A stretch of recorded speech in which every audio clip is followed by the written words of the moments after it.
Hi, welcome back to Guessagaingaming and to Warhammer Inquisitor Martyr, where I'm going to give you an update on my progress, or actually lack of progress, in my Void Crusade, because I've been playing it off and on, and I was playing it a bit earlier, and without even really realising it, I got knocked out of my Void Crusade because I failed one of the missions, and I hadn't really checked on the little box on the right you get where it tells you like what the stats are and what you get.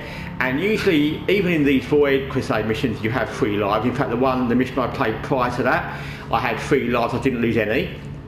So I thought, I'm on a roll. So I went to do another one, and I got killed, and it was my first death, but that apparently was a 1 death mission. And because I died, I got knocked out of the whole Void Crusade. It was actually a bit strange because it was a mission, if you can picture the kind of pattern of the Void Crusade, it wasn't even a mission on the path I needed to do to continue across it. It was just a going back mission, and I thought, oh, let me just do that one while I'm on a roll. It doesn't really matter, I'll just do it to do it. And so it was actually completely pointless, because if I'd done it, it wouldn't have progressed me any further, and I died. So partly it's my fault because I didn't read the stipulations for what you needed to do, and obviously if I'd read it I would have known I had 1 life, and I probably wouldn't have started it, considering I didn't need to do it.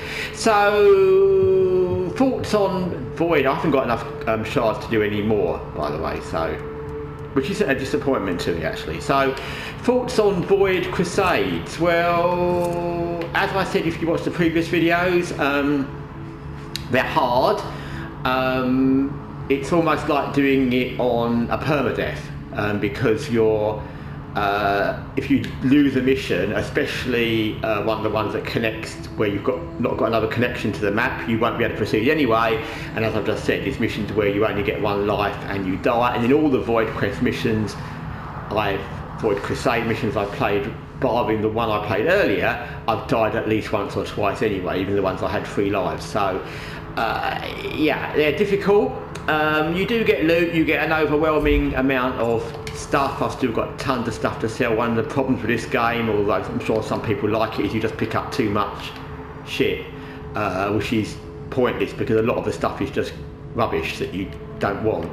It's fine if you picked up, it would be much better if you only picked up really good stuff that would actually be something that you might want to equip, better stuff basically, or at least comparable, but you pick up loads of stuff that's rubbish compared to what you've even got. So it's just a lot of stuff to sell off, and you don't need the money or the stuff anymore, so it's just annoying. So you do get more stuff, but a lot of it's rubbish. The missions are hard, and I found that since I started that Void Crusade, I've played this less, because instead of just being a fun game I went into to have a good time shooting up stuff, it was kind of like, well, I knew if I died I'd be possibly knocked out of it, so I had to wait till I was in the right mood and had the right time, and I didn't really enjoy that. Like I said, it's like playing missions on permadeath, and if you like that kind of thing, that's good, but I wasn't really enjoying it. I like this game for just going in and shooting up stuff, and it not being easy, but it not being super difficult either. So my thought on Void Crusades are, if you like really hard missions and you want to do something just for the grind and just to see if you can, yes, they're worth doing. You won't get, at least without finishing it, any amazingly better loot, at least from what I've seen. They're very difficult. You could accidentally die at some point in a mission and not be able to proceed anyway, because either it's a 1 life mission or even a 3 life mission, or because you can't continue on the path because that mission's failed and it blocks your path. So I would say Void Crusades are worth doing, given the things I've mentioned, if you really want to challenge yourself, and if you don't mind lots of difficult missions in a row. But I don't think I'd want to do another one. Now I've done it, bearing in mind there's absolutely tons of content in this game. There's tons of, like I said, DLCs I've not even touched yet. There's still stuff in the main missions I've not done. Plus there's always loads of little side missions in the different systems you can do if you want to just do something for the sake of it. I don't see why I'd want to do that again.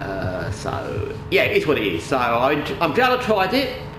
I'm glad I did experiment to see how it was, but like I said, with a game, if the game had much less content, I might want to do it.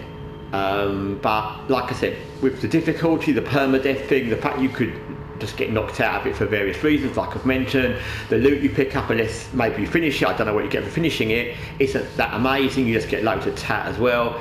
And the fact this game's got tons of DLC content and tons of places you could just go randomly to do little missions if you want, I personally don't want to do another one.